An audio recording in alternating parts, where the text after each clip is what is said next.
Okay, week 11, part 2.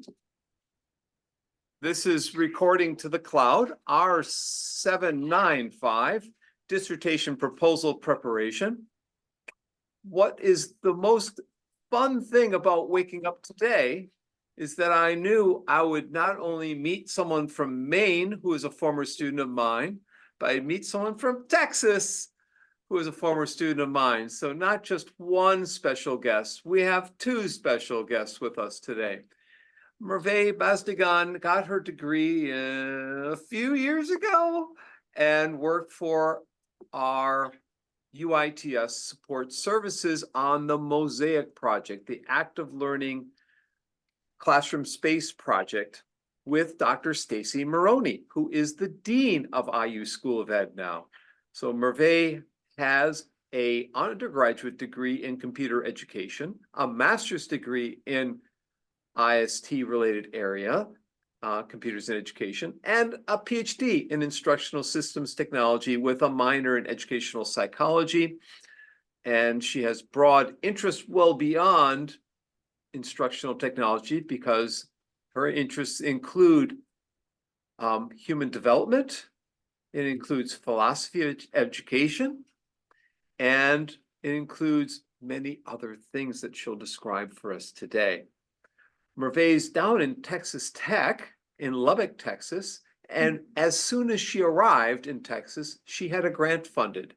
She's the first student I've ever had that had a grant funded. This is not a small grant. It's not a $100 grant, not a $1,000 grant, not a $10,000 grant, but Merve, what is it? A $25,000 grant. When she walked in the door, she wrote a proposal before she arrived on campus and got it funded. And I'd say that's success. She could just quit right there, retire, go buy a villa in France and say, I was a success. But no, she decided to stay for a little bit longer.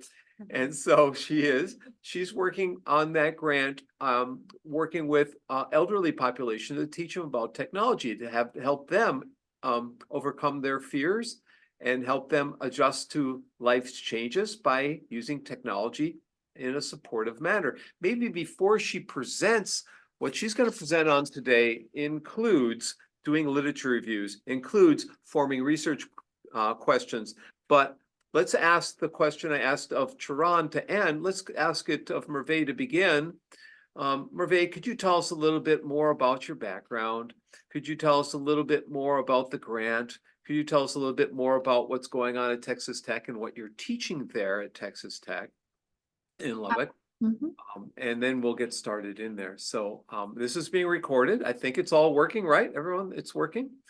And so I have my podcast show in 1 hour and 25 minutes. So this we'll try and end before 3 o'clock, which will end before 2 o'clock Merve's time, I think. Right, Merve? Right. Exactly. So why don't you take over? I'm going to apologize ahead of time because I know I'm going to interrupt you a couple of times for things I forgot. But let's just say Merve is one of the brightest students and colleagues and friends I've ever met. She's, and like Charan, both of them extremely smart, but very, very dedicated to their work, very committed to this field, and want to make a difference. And Merve's career trajectory is just skyrocketing right now. She's got a number of things in review, a number of things recently published, and she maybe can talk about that before going into all this. So Merve, I'm going to turn it back over to you. Thank you, Dr. Bonk, and hi, everyone. Also, thanks for this kind introduction. My name is Merve Basdogan. This photo is from 2015, the year I came to the United States. I'm from Turkey. After I graduated in 2021, I started working as a postdoc for the Indiana University's Learning Space and Mosaic Initiative. In that position, my main role was to understand how actual space design, furniture design, technology use influence teacher and student behaviors in a setting.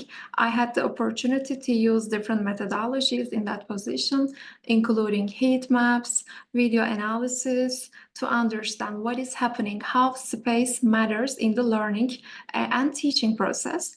And then after I finished my postdoc, I started working as an instructional designer, researcher, and multimedia specialist at School of Public Health's Office of Online Education.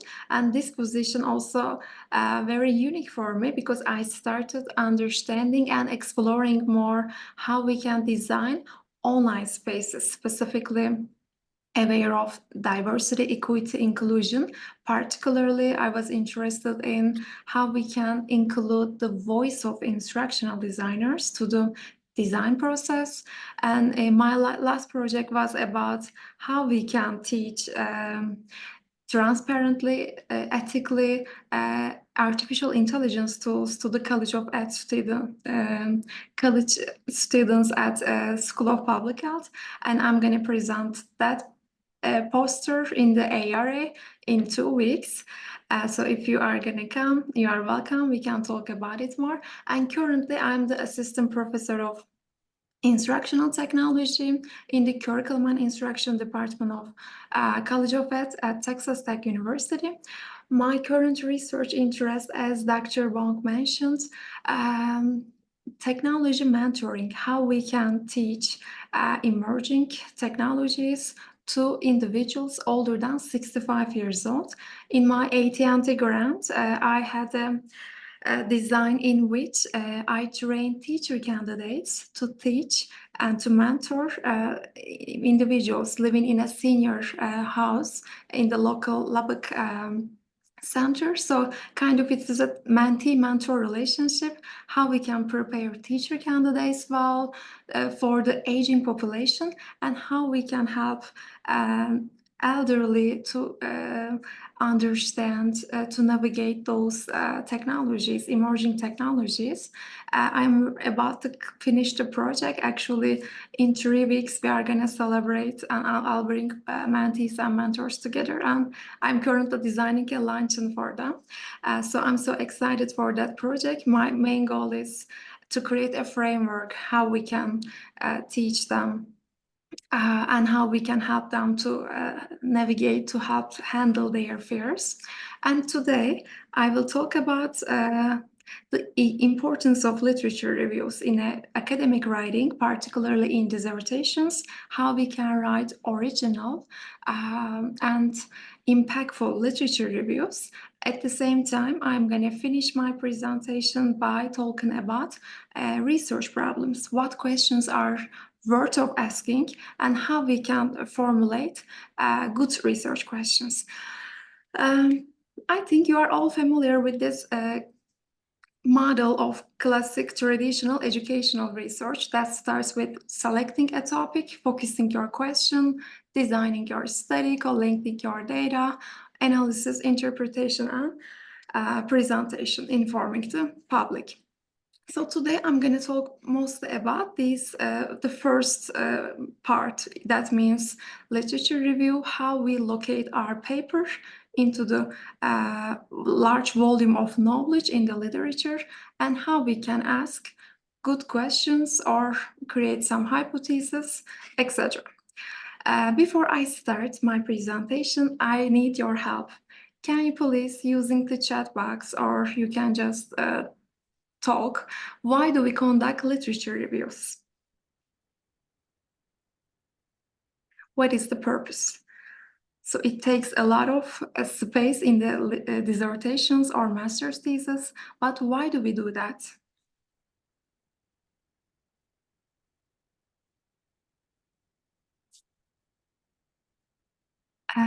Absolutely, to expand our knowledge, being aware of other research in the field, to overview the current status and to find gaps, build some connection, to learn who is publishing in the field.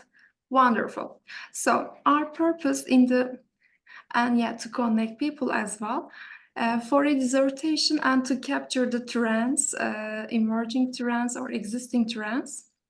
So for the literature reviews, our purpose can be, as you already mentioned, multiple. So we just want to understand the landscape of the current literature in a specific area, or sometimes we just want to understand, get a sensation of unfamiliar topic, or we can just want to take a look at and understand what are the major studies, foundational authors, or just simply to position our research. Where can I locate my paper, my thinking?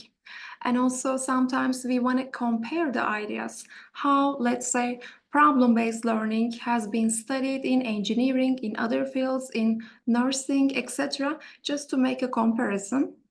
And in some cases, we just want to explore the theory or just methodology, or just take a look at their lessons learned. What can we find in order to see some unexplored areas and identify some gaps?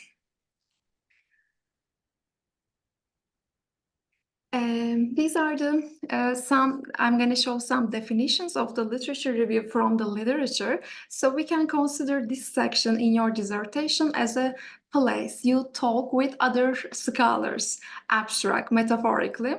Although we call it as literature review, actually we do 3 tasks at the same time: reading, analyzing, and writing.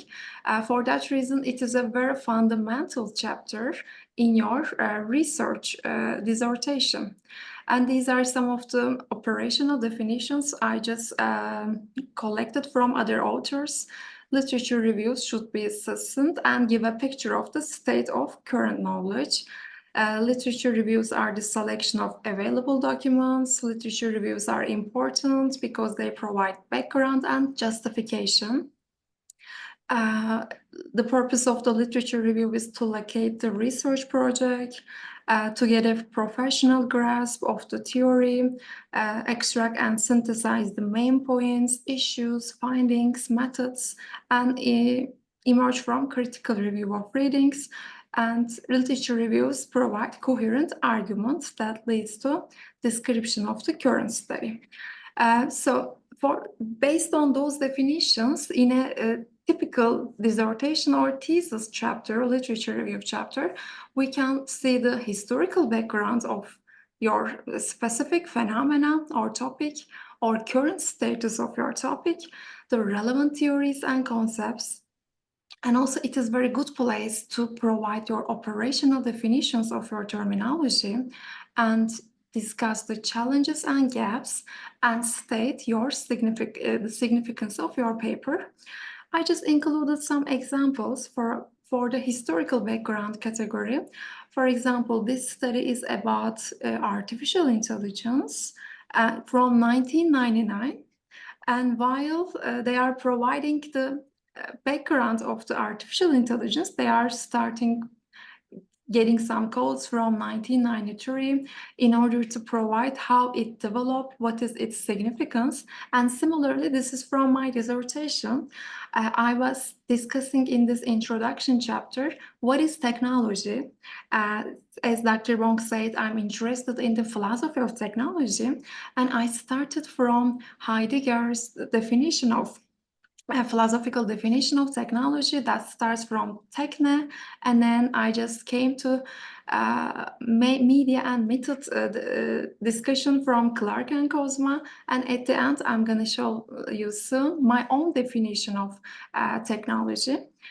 So similarly, as we said, sometimes you want to explain the contemporary issues like diversity, equity, and inclusion. This is one of the emerging topics that arrived maybe last 2 years or 3 years. So here I just want to give, or the author actually gave how it is getting important, why it is important, what are the current reactions of teachers or instructors to these concepts. And the next one is theoretical underpinning. It is a very good place to explain, to introduce your theories, your concepts. This example is from problem-based learning, for example. The authors started from DeVoe and Kilpatrick's project learning, case-based learning instruction concepts, and connected it to their own current context and definition. Yes, as we already discussed, the terminology, for example, this is again from my dissertation. I said here, informed by academic literature on the philosophy of technology, I define educational technology as a historically and culturally grounded way of seeing, supported by knowledge, mediums, methods, and motivation. So I provided my own definition, and I just warn my readers, please take into consideration this operational definition when I discuss literature review or technology. So now let's talk about what is not a literature review. So firstly, the annotated bibliographies. They are not literature reviews. They are separate descriptions of the research papers, empirical research, but they have to, in order to call something literature review, they have to be connected. Like a movie, we can have the still pictures, but it doesn't make it a movie as long as we connect them as the author of the paper. And I'm going to show you the techniques how we can do that. So a literature review is not your own ideas, arguments, and assumptions. Also, it is not a position paper. So if you are writing a critical and a literature review as a paper for a special issue or something, that can be a different case. But for your dissertation, you have to be neutral. What I mean is you have to include the studies that is supporting your idea, but at the same time that are not supporting your idea, and you have to provide a good claim explanation why you are going with this specific philosophical path. What is your reasons? So as we said, it is a mirror of the current literature. That means you have to be neutral to include everything.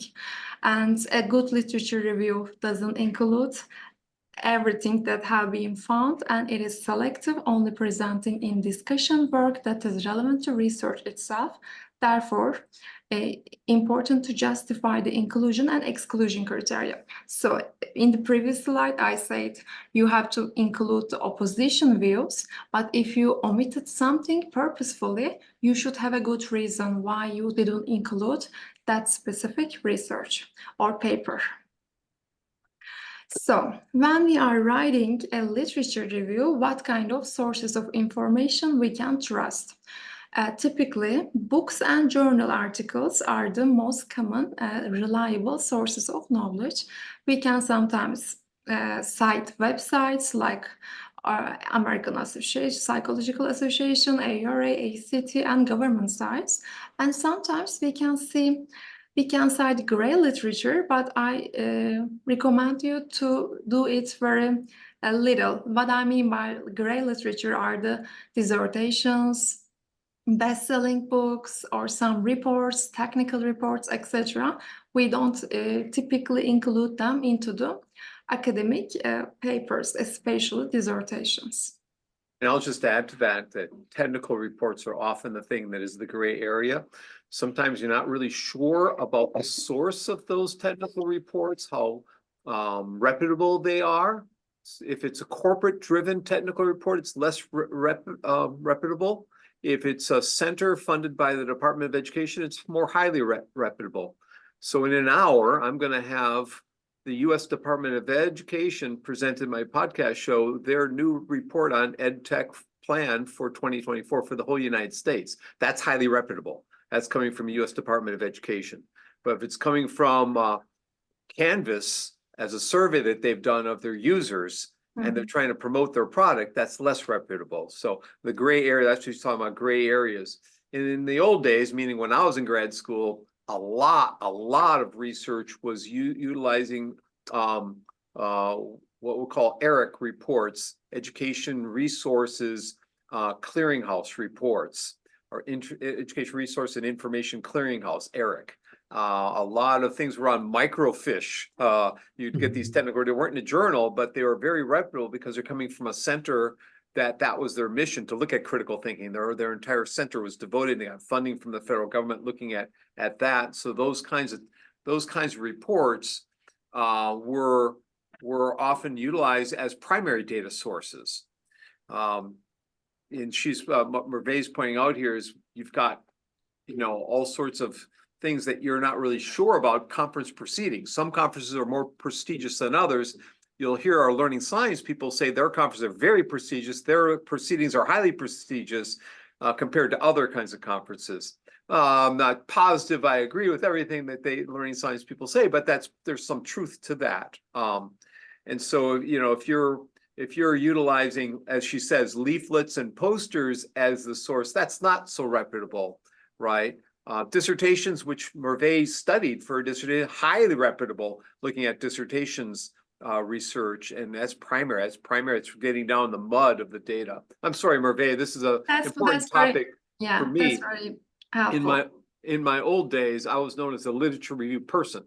I was the one who did literature reviews. I was the one who read the literature review of dissertations. I focused on literature reviews. I pull out pages of the literature review and ask a question on every page. And when we did skits to make fun of the professors, the students would always pretend to be me asking questions about the literature review. Now, fast forward to today, I'm not a literature review person. I will not typically ask questions about dissertation about your literature review. I'll ask about limitations, future directions, and conclusions, more so than the literature review. Other people like Dr. Brush, typically, Dr. Kwan definitely will ask about method. All the time. They'll ask about method. They were very concerned about methodology and questions that are in the research questions and that kind of thing. So things kind of ebb and flow a little bit over time. If you had Merve on your dissertation, she would ask about everything, but she's very concerned about literature and she reads a lot and she's very grounded in what she does. So she'll be one who would ask and read your literature thoroughly. So you have to know your committee a bit to know what kind of questions might be coming up. Merve, you want to add to what I've said? Usually you are right. I ask the theoretical framework, conceptual framework, and then some methodological limitations currently. Right. Thank you. Then these are, I think you might be familiar from your other research courses or I don't know, some workshops, usually Mendeley and Notes, Zotero, these are the free and very helpful reference management tools. So I recommend you make yourself familiar with one of them and start creating your archives in these platforms. It will help you. And also they are cloud-based, therefore you can access to your files later, soon. So it will be easy to manage. But I recommend you to sign up with one of a non-IU email accounts. In my case, I couldn't access to anything after I came to Texas. Therefore, just invest in your future as well. Try to use a Gmail account or any non-educational email account. So after we talk about a little bit about how we can develop convincing, strong, robust arguments, I'm going to start listing the 10 tips. So in a literature review, it is very important to apply these 3 rules: the claim, evidence, and warrant. So the claim is your assertion, a statement, like when you say, online learning is getting popular. This is a claim. And then you are expected to provide an evidence, an empirical evidence from the literature, from the published research, and then a warrant. That means combining your claim and evidence and making some smooth sentence, like in this example. Administrators are worried about the high attrition rate among new teachers. This is the claim of the author. And all claims should be supported by a citation. About 1/3 of all beginning teachers leave the profession within the first 3 years. Some statistics percentages from another authors. And then the warrant is, we are going to combine these 2 statements. A high level of novice teacher turnover presents a severe challenge for the educational system. If one of these elements is missing, it will create some kind of gap in your argument, like this one. This is a claim with unstated warrant. Any educational system should link the assessment of teacher quality to their students' academic achievements. Research employing longitudinal data has shown that teachers' effectiveness is a major factor influencing gaining standardized test scores. And nothing. So you are expecting to see and hear something else. Why did we read this? Because we want to have a connected another warrant claim here. So just make sure that support everything and use this formula. This is an example from our paper with Dr. Bong and Zulfikar about the field of educational technology. Can you help me? What is the claim here? The comprehensive definition of instructional technology design have been still reviewed and academically studied. This is our claim. And we started providing an example. For example, regarding a survey of over 850 people working in higher education, etc. This is some evidence we collected from the published research, and then we provided our warrant. That means why are we providing this above two sentences? Because it didn't specifically explore the kinds of field, educational technology, educational design, etc. So it helped us to create, to lead us to our significance. After this paragraph, we are starting providing why there is a gap and why this current study is important. So when we look at qualitative and quantitative literature reviews, we can find some differences, but these are the similarities. As long as whatever methodology you use, in both we are still have the topic, key terms, the importance, overview of the available literature, the gaps, consistencies, or what is the synthesis of the that topic, what is known, what is not known, and potential implications. However, the only difference is if you are writing a quantitative literature review, usually you are going to see this kind of numerical statistical values. If something is important, what kind of significance values we found. But other than this, the same structure, the same philosophy you are going to use. And for a good research, or your dissertation is supposed to be an original piece, and each chapter also is going to be original. So for your literature review chapter, in order to be original, you are expected to write a good synthesis of the knowledge. I mean, as we said, it is not an annotated bibliography, and you can, by increasing your own writer voice, you can create an original piece.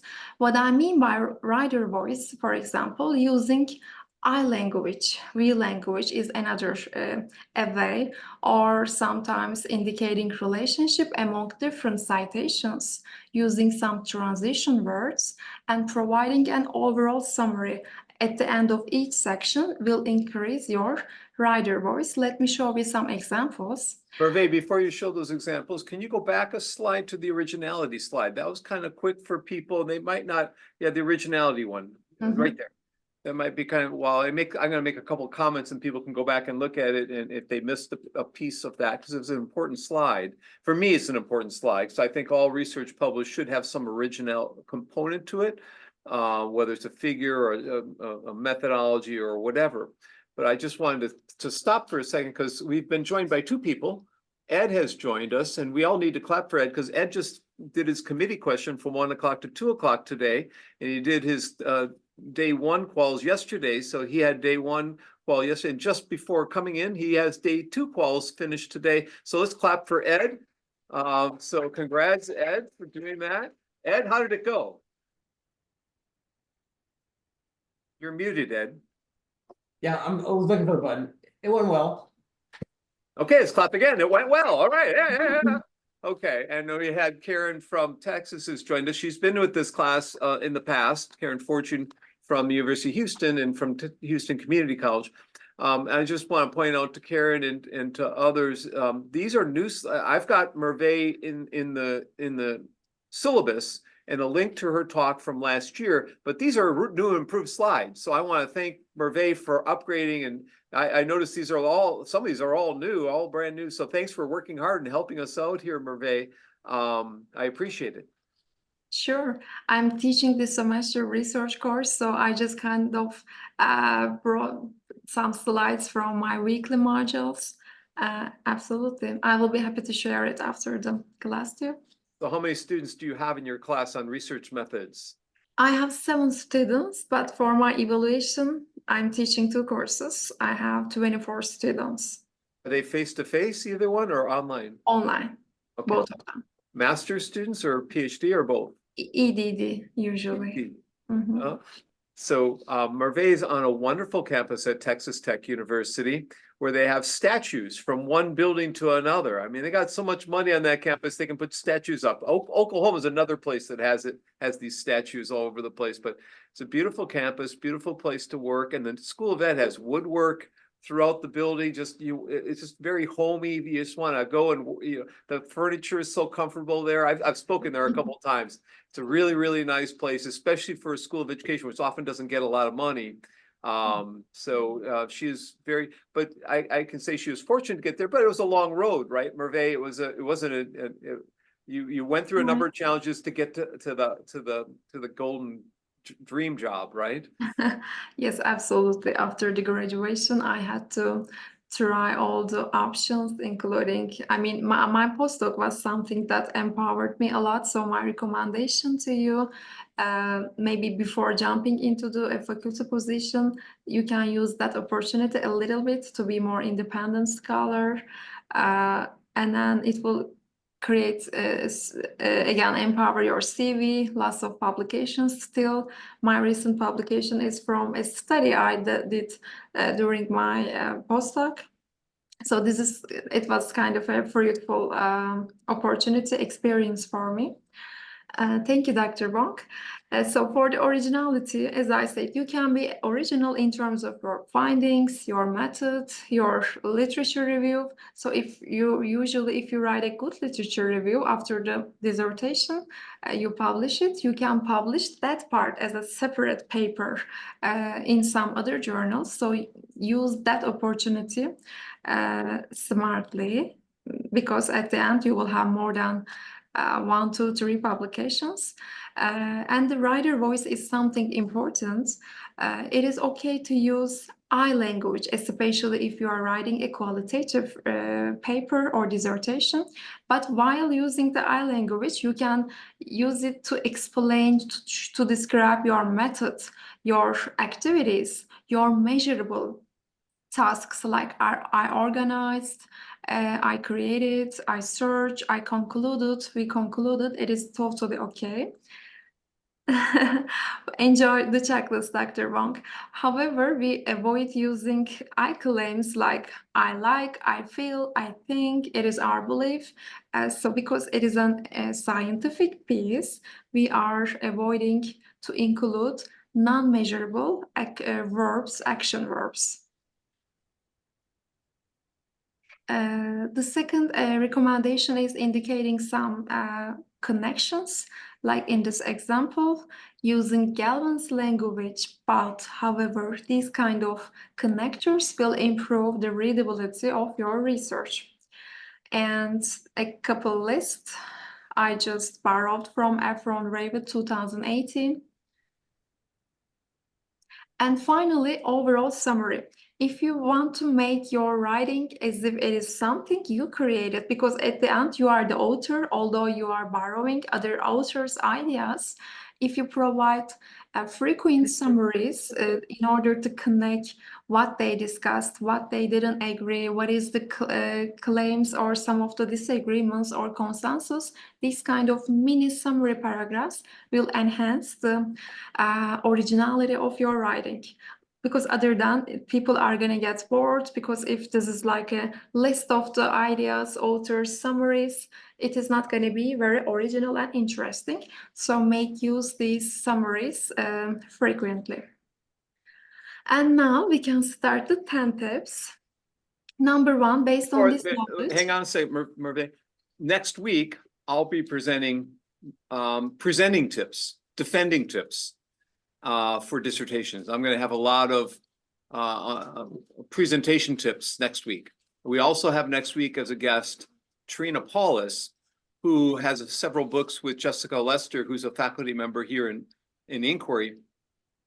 She's got books on qualitative methodology, in particular digital tools for qualitative methodology. So tech tools that are so famous, they're so famous that she has hundreds of people come to her talks. And so we're privileged to have her come in next week. We'll be back in our regular classroom. I don't know if it's going to work. I'm going to try that back in that room down the hallway, 2271, but it'll be a blended class. I'll be the first hour talking about, dissertation presentation, defense, and Trina will be the second hour. I'm sorry to interrupt, but I'm going to talk exactly like ideas like you're presenting here, Merve. So this is a warm-up, so thank you. Tip number one, I recommend my students always to start with a chart or brainstorming table or some outline. It will help to play with these different concepts, theories, and what subtitle can fit to what section. And it is a good mental organization exercise for the new starters. And then, as we already discussed, please do not write a string of annotations. Annotations are something different. It is a one step before the literature review. If you have some annotated bibliographies, that will be amazingly easy for you. However, you cannot just put the summaries of articles without connecting to it anywhere. It should serve to your purpose, to your problem statement. And then when appropriate, you can cite 2 or more sources for a single claim, but please do not exaggerate it. I sometimes see this kind of paragraphs. For example, online learning is important and 11 people, and who said what, it is not clear. Therefore, an improved version will be, in this example, they said evaluations, student retention, achievement, goals, wellness, etc. Whatever they are talking, try to break it into chunks. It will increase your validity of your claims, and it will be easy to read for the readers as well. And number 5, use quotations very sparingly. As long as you are not citing something very foundational, very important, usually we avoid to use direct quotes, blocks in the dissertation. In my case, again, this is from my manuscript dissertation. I just cited Heidegger's definition of techne because it was important, very foundational definition. For that reason, instead of paraphrasing, I included the original one. But in the dissertation, you will mostly paraphrase everything because it is your understanding, your mental reflection. And avoid using vague statements like over the recent years. So instead of try to use more specific, over the past 3 years or between 2020 or 28, this kind of statements will increase the validity of your claims. Number 7, this is important as well. Please just differentiate what is the result of the study and what is the speculation. If the author found something, just very explicitly say in that paper, they found X, Y, Z. But if they are just claiming or speculating or suggesting something and it is not supported by their empirical analysis, make sure that you use the right verb. Do not use similar synonymously those findings and speculations, because it is example of academic misconduct. If you are reporting somebody's finding, although they didn't find it, if you are presenting as if it is a kind of a plagiarism, I think it is called as sloppiness and an academic misconduct example. And if it is possible, in order to write a good piece, try to find some patterns, logical structure. It can be a chronological, thematic, or methodological while you are presenting the ideas in the literature. And very important, feedback.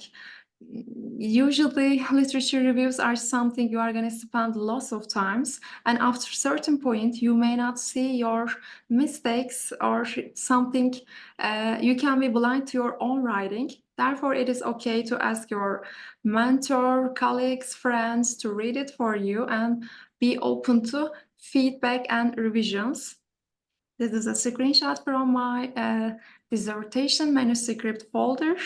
As you can see, you will see lots of versions. It is not going to be the final, never. Therefore, do not think that after you finish, even when you decide to publish, you will still have to update it, be open to new changes. Or maybe sometimes after you finish your analysis, you find something unexpected and you are going to go back to literature again and look for additional studies, what they discussed and said earlier. And I just wanted to include this slide as well, some of the factors inhibiting the writing process, empirical factors by Goodson 2013. Number one is if your topic is too demanding, unpleasant, you are going to probably procrastinate it. And sometimes people don't feel right in the good mood, and there are other things that require your attention. You are not maybe simply impressed by the literature, so you are concerned being criticized and feeling humiliated, and you think that you are going to finish it all one draft. Maybe I'm going to finish it this weekend. Then it never happens. For that reason, plan early and give yourself time for multiple iterations. Then it brings us to the second part of our presentation, research problem. Research question, actually, but I need your help here. Can you please tell me what is the difference between a research problem and research question? So in the chat, you can type that in. And Merve, just so you know, we got about 15 minutes left, or do you need more time than that? Maybe I think it is going to be enough for me. If you want me to finish early, I can just keep going without waiting the audience We'll response. wait for a minute or so. Okay. And you can always send me your slides too, so I can share them with them. So while you are thinking about, let me show you, research problems are more general claims. That includes the relevant research, the rationale, that means the gaps, inconsistencies, emerging needs, replication, confirming what is your purpose, and then at the end, we list the research questions. So usually, again, I ask my students to fill out this funnel, this chart for me when they start to brainstorm on a research project. That I ask them write a very large statement. What is the status of your research and what is the current condition? What kind of factors contributing? And what is your position in this literature? And what do you want to research? So kind of a narrowing down a large topic. Therefore, research problems are more general statements. And this is the ARA guidelines for a good research problem. You have to provide the relevant scholarship, what kind of conceptual, methodological, and theoretical orientations exist, what are the gaps, and what is your contribution. In a good research problem, you have to include all of them. So this is just an example from my faculty transition strategies from in-person to online teaching, a publication from my postdoc research. And usually we see the research problem at the end of the introduction paragraph. After I provided everything, I said previous literatures show that XYZ, and while they find this, the gap, still something is missing. And for that reason, in this study, we investigated XYZ. If you follow this order, that will be very easy to get acceptance from journals as well. So they want to see explicitly those information. The previous literature said XYZ, and in this study, we want to solve XYZ, and the following questions helped us to solve the problem. Can you go back the page? Merve? Go sneak back up. So ALT, Association for Learning Technologies, is the big organization. It's basically the equivalent of ACT in the UK. Mhm. Okay, so if you ever go to the UK, it's a little more prestigious than AECT, actually. It's more faculty use it as the kind of, it's almost on par with AER. It's not quite AERA, but it's an AECT-like organization for the UK and for much of Europe. Other Europeans go to it. It's a little expensive for Americans to go. You don't see many Americans at that because the registration is pretty high unless you have funded. She's worked with Tracy, who recently moved to Purdue, Tracy Birdwell, in our Mosaic project. Yeah, go ahead. I'm sorry. I just wanted And no, and they gave us very harsh feedback. Actually, it was accepted after 3 rounds of revisions, so it was a kind of challenging. So, but they helped us. For that reason, I'm teaching you my experiences. If you write things very explicitly, you might avoid that kind of revisions.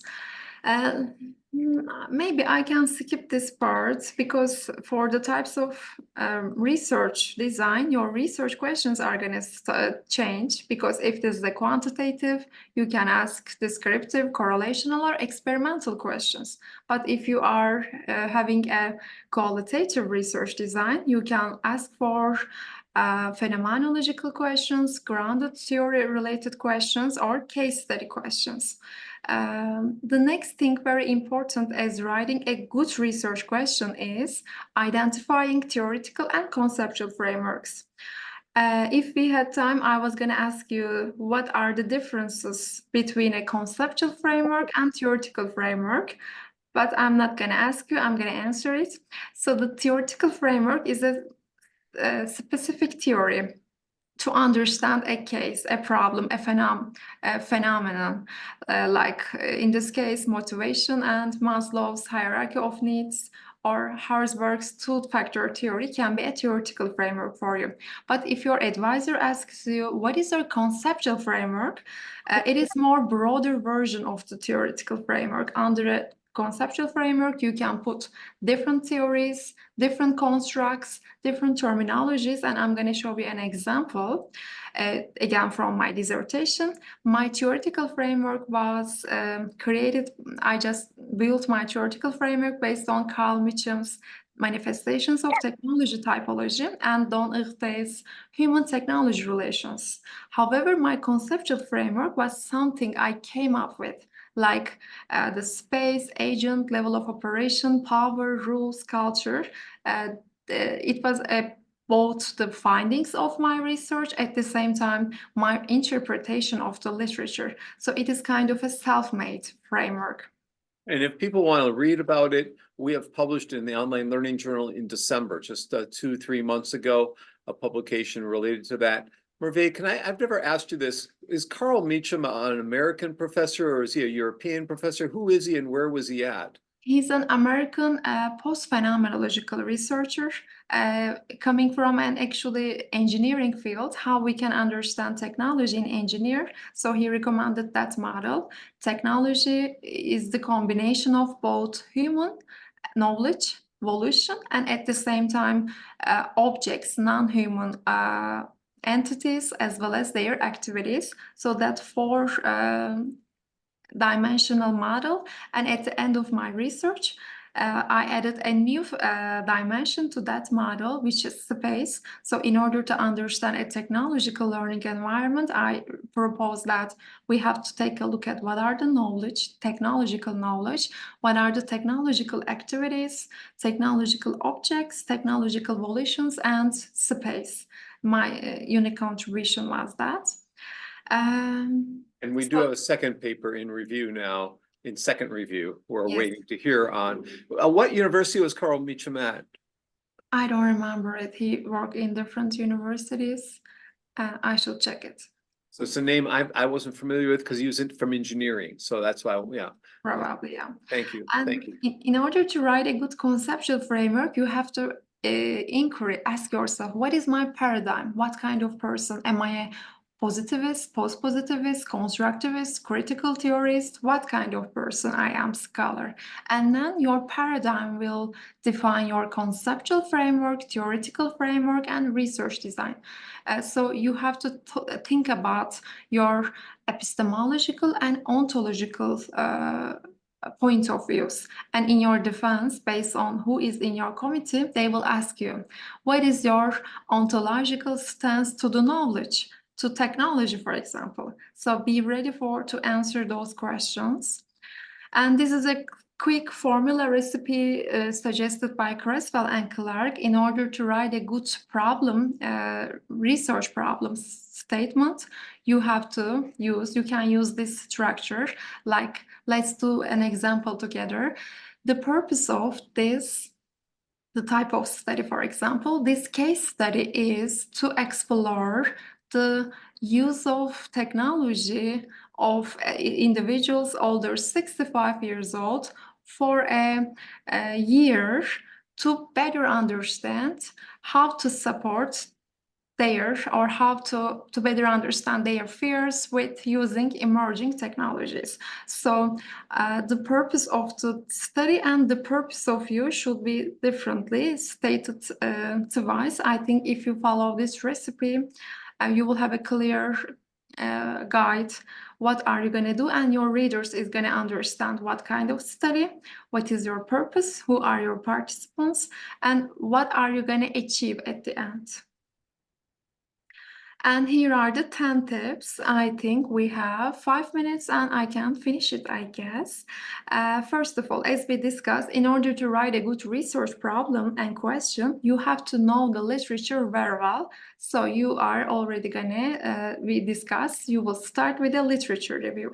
And then sometimes learning the trends and technological advances might help you to ask a good question. This is from this is the heat map interface. In one training workshop, I saw that this technology is available, and then during my postdoc, I came up with that heat map study. So maybe we can apply that technology to the classroom environment. So kind of technological object inform my research question. And follow the finer criteria. That means ask yourself if my question is feasible, interesting, novel, ethical, and relevant. Here I have an example. What is the most popular social media platform among high school students? This is the question. Let's take a look at very quickly. If this is a feasible question, I mean, can we measure how many high school students exist in the universe? So we need definitely narrow it down. And if interesting, the social media platform, I think when we ask the companies, they can give us a number. So it may not be even a topic of a research, maybe an evaluation topic. If it is novel, yeah, social media has been researched a lot, but in order to make a novel research, maybe we need to add a conceptual something, a theory. And I don't see any ethical issues here. Maybe for a revised version, we can ask it, how do different types of social media use impact academic performance among high school students in the USA? Now it is more specific and feasible to research. I like that finer framework. That's nice. Because first, go back just a second, because feasibility, I often see people asking questions that are not feasible. You can't do it. You can't get access, or, you're trying to do too much. And others, they're maybe not asking interesting questions that people want to read about. They might answer some very simple questions, but yeah, all these are important. Ethics important, relevancy, meaningfulness, or whatever. Yeah, so I like this framework. Thank you for sharing that. And number 8, we have only 2. I recommend you to come up with the primary initial question and then expand it to secondary and the other versions, because usually the initial question can be a very lay terms, like we write to the IRB that doesn't include any terminology, any concept, like why do trainee teachers go about assessing pupils in the way that they do? So anyone can understand it. But after several iterations, you can start including some academic concepts, academic theories, and something from the literature. And step number 9, be aware of what kind of categories exist in the research questions, because your question can be definitional, descriptive, interpretive, critical, deconstructive, based on your questions category. And this is also from my dissertation. It is going to inform your method even. Everything is going to be shaped in that research question. Therefore, just try to categorize them. And finally, seek careful input from your mentors, experts, colleagues, and collaborators. At the end, although you are the author, this is a collaborative thinking process. Make sure that you are not writing in isolation. Ask people you trust their opinions, feedback, so it will increase your confidence and as well as the reliability of your ideas. And these are some of the references I use today. And thank you so much for having me, listening to me. If you have Perfect. any questions, Let let me me know. go back to 4, 5, 6, and 7. Did you present? I missed them. Tip 4, 5, 6, and those These are all, those are actually 3 to 7. I see. finer. Gotcha, Yes. gotcha. Okay, you can take off the sharing then, Merve Basdogan at ttu.edu. So we now see you on the big screen, finally. It's good to see you here. So questions for Merve? We're taking pictures of you. Look at, they're taking their cameras out to take your picture, Merve. So smile. Yes, okay. So who would like to, Jill, would you like to ask a question? Yeah. So Jill will be joining at AERA. She's one of my visiting scholars. So Jill's from Taiwan, defended her dissertation before coming to the US. So Jill. Hi, Jill. Hi. Hi, Merve.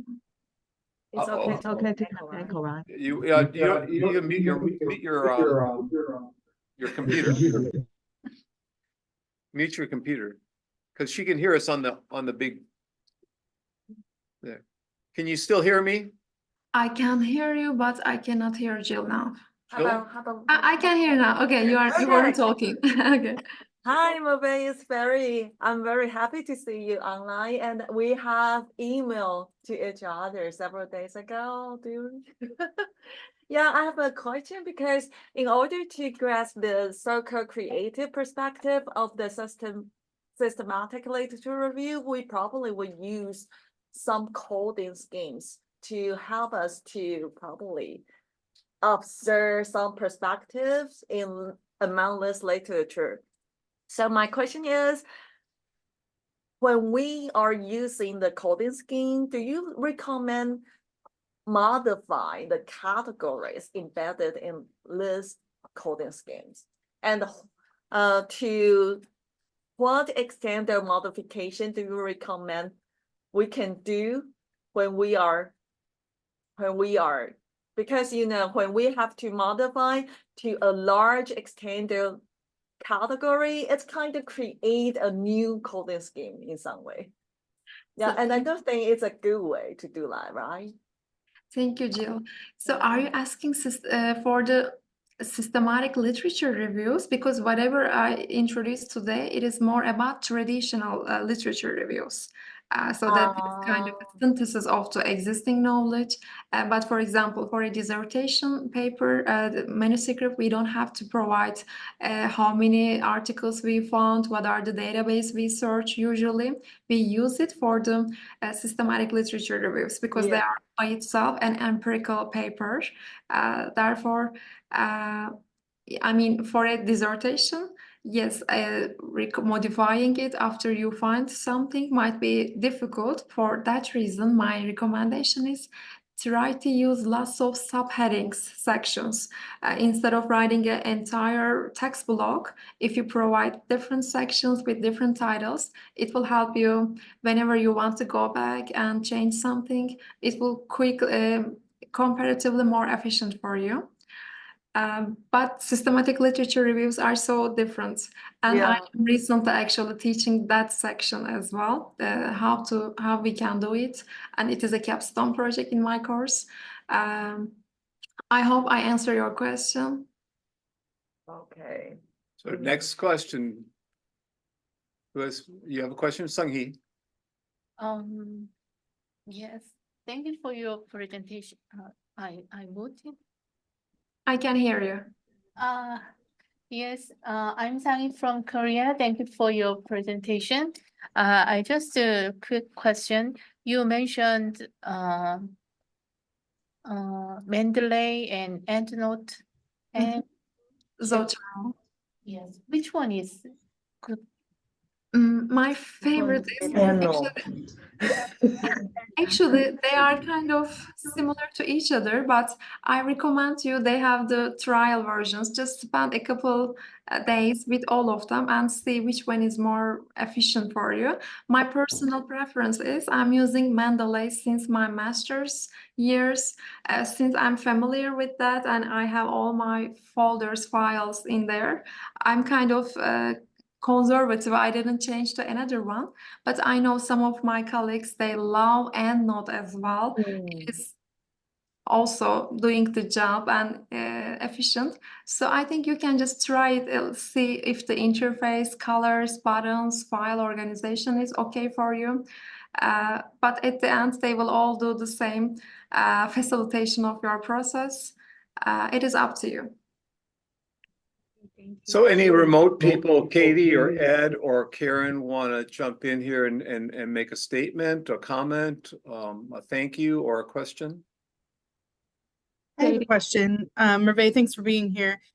When you were talking about including or not including pieces into the literature review, can you talk a little bit more about your selection process and how you decided what was in and what was out? Sure.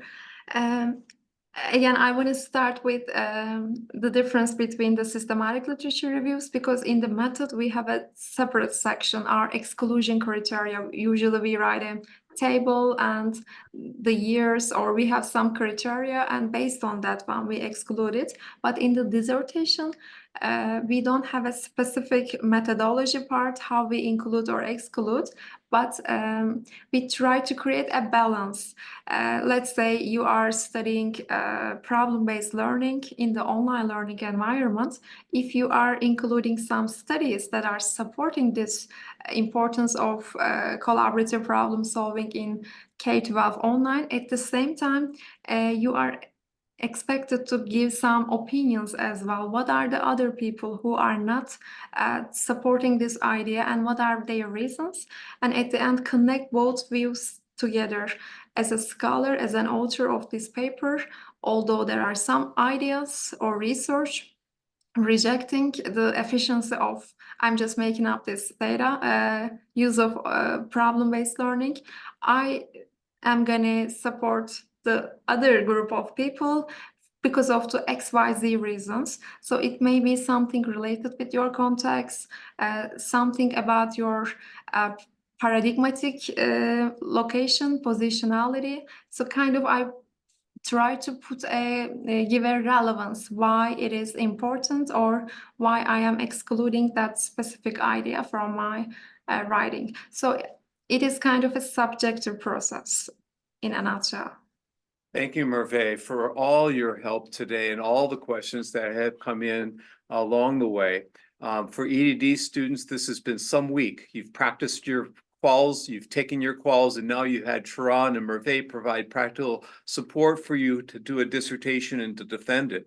For those of you who are PhD students, you got hopefully you got a lot out of today as well. And for those of you who are thinking about becoming a PhD student someday, like Lena is, who's sitting next to me, she's thinking about all your advice and how she can use it in her future career. So I think today and throughout this entire week have been maybe the highlight for people, especially EDD students, the highlight for this class, but I hope it's not the highlight. I hope in 2 or 3 weeks when you present your different dissertation ideas, that becomes the highlight for everyone. Actually, when you come back in here, I think 3 weeks from today, next week we'll have, as I said, Trina Paulus talk about qualitative methods and digital tools, and I'll talk about defending a dissertation and what types of food you need to bring so you can pass. No, I'll talk about other things too. In 2 weeks, I'll meet one-to-one with all of you about your dissertation ideas, as we'll have AERA as well. If you're going to AERA, please remind me. I think Chen and Jill and I are the ones that are going, who's in this, and Merve. You'll get an email from me later today inviting you to the IU reception, as well as a listing of all the talks from all the people who are in the room today. I'll try and locate your talk online in the online program, and I'll make a list of all those talks so you can attend them. And maybe at AERA during the School of Ed reception, we can go and find a place to get a snack or a light dinner after eating at the IU reception. So I'll be sending you all an email about that. Let's give Merve a round of applause. Thank you. Big thanks. And I am going to run in to my car so I can make my 3:30 podcast show from home. I figured I didn't put a parking pass in my car, so I have to go make sure I don't get a ticket. So that's why I'm running out of here. I will stop this recording right now. Week 11, part 2 with Merve Basdogan, R795. Thank you very much.